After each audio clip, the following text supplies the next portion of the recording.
saveur divine. Cette bonne nouvelle du royaume sera prêchée dans le monde entier pour servir de témoignage à toutes les nations. Alors viendra la fin. Ce pain céleste vous est présenté par Immaculée Niraneza.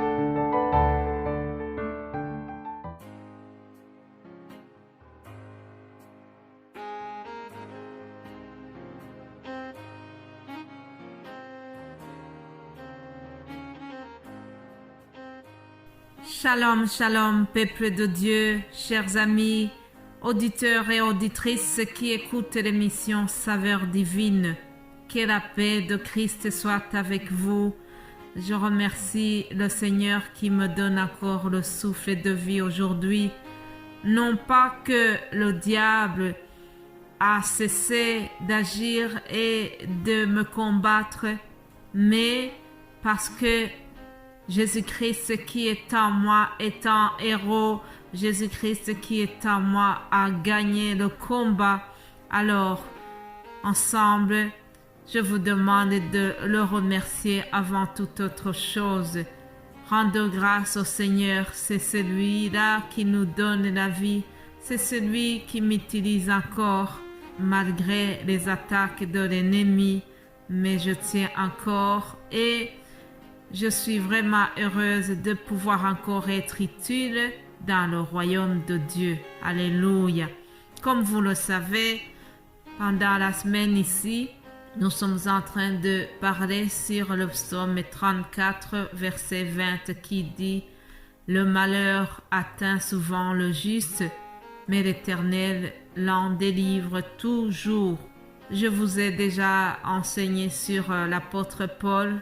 Nous avons vu tout ce que l'apôtre Paul a rencontré comme difficultés, comme obstacles dans son ministère d'évangélisation et nous avons vu comment il a eu l'assistance et la délivrance de Dieu.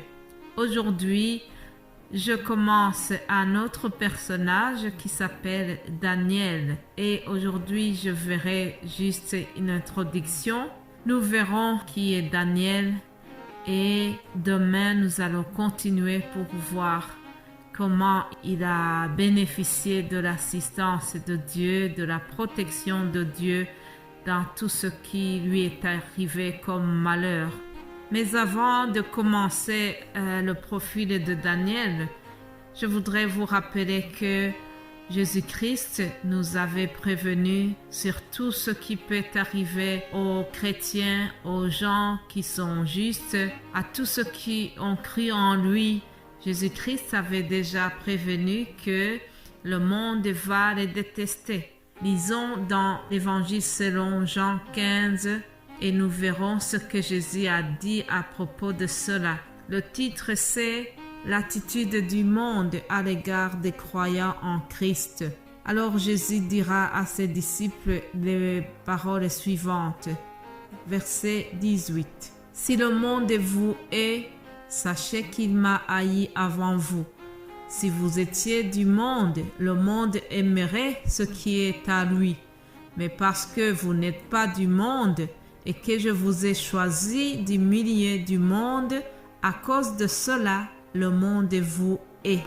Donc, Jésus-Christ avait déjà expliqué, il avait prévenu ses disciples ainsi que tous ceux qui vont croire en lui plus tard.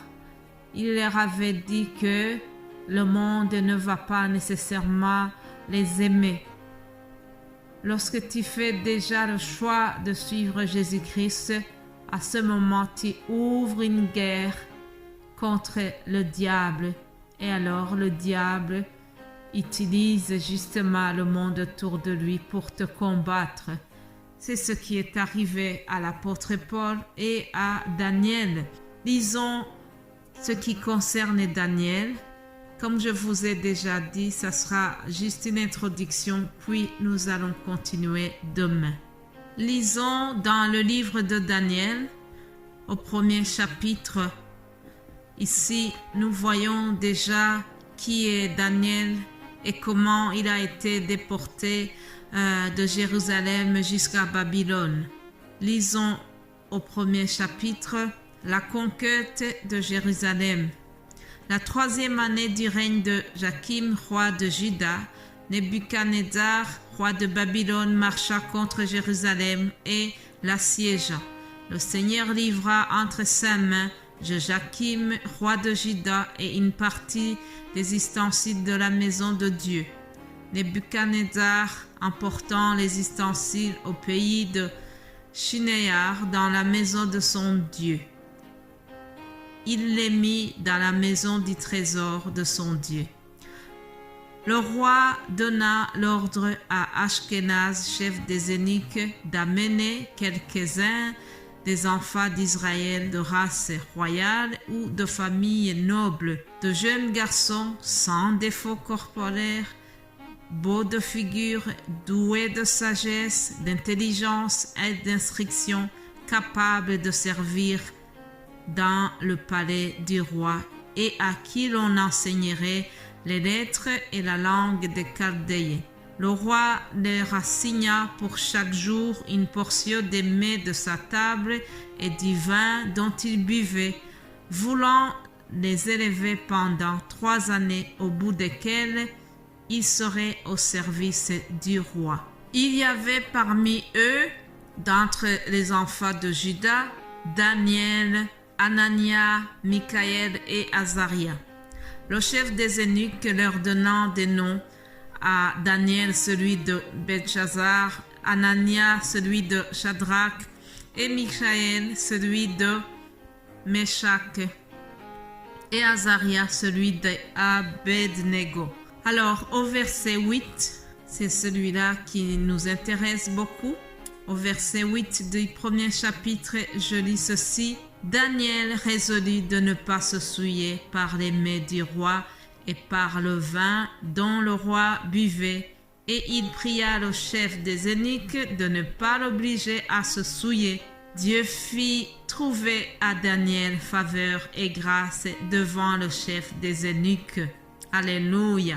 Chers amis, nous devons savoir que Daniel vient d'arriver dans un pays étranger, un pays où on l'oblige de manger à la table du roi, de manger des viandes qui étaient souillées. On pourrait se demander en quoi est-ce que cette nourriture était souillée. En fait, Daniel était juif et en tant que juif, il ne devait pas manger n'importe quoi. Il arrivait dans un pays étranger où les gens ne prient pas le Dieu d'Israël, mais ils avaient d'autres faux dieux qu'ils priaient. Et donc, ils sacrifiaient aussi des animaux, ils sacrifiaient des moutons ou d'autres animaux domestiques. Et donc, on les utilisait pour les sacrifices. Et en tant que juifs, Daniel et ses amis ne devraient pas manger ces viandes qui étaient sacrifiées aux idoles. C'était interdit pour eux. S'ils allaient manger cela, ils auraient commis un péché. Donc, pour rester fidèle, pour rester juste à l'égard de son Dieu, le Dieu d'Abraham, d'Isaac et de Jacob, le Dieu d'Israël que Daniel priait, il avait décidé de ne pas manger, de ne pas se souiller par les aliments du roi, par le vin du roi. Et il a prié donc celui qui était chargé de la table du roi, il lui a demandé de ne pas l'obliger à manger cela. Alors au verset 9, on nous dit que Dieu fit trouver à Daniel faveur et grâce devant le chef des eunuques. Il a trouvé faveur devant celui-ci, mais plus loin dans le chapitre 6, nous verrons que cela a changé. Nous verrons qu'il y a un groupe de conseillers du roi qui ont été jaloux de Daniel. Ils lui ont cherché des problèmes et ils ont commencé à monter le roi contre Daniel. Et nous verrons comment Dieu l'a sauvé malgré ces gens qui étaient jaloux contre lui. Tout cela nous ramène à notre premier verset qui nous dit que Le malheur atteint souvent le juste, mais l'Éternel l'en délivre toujours. Voilà, je dois m'arrêter ici et nous allons continuer demain pour parler sur Daniel. Soyez bénis et nous allons nous retrouver demain par la grâce de Dieu. Amen.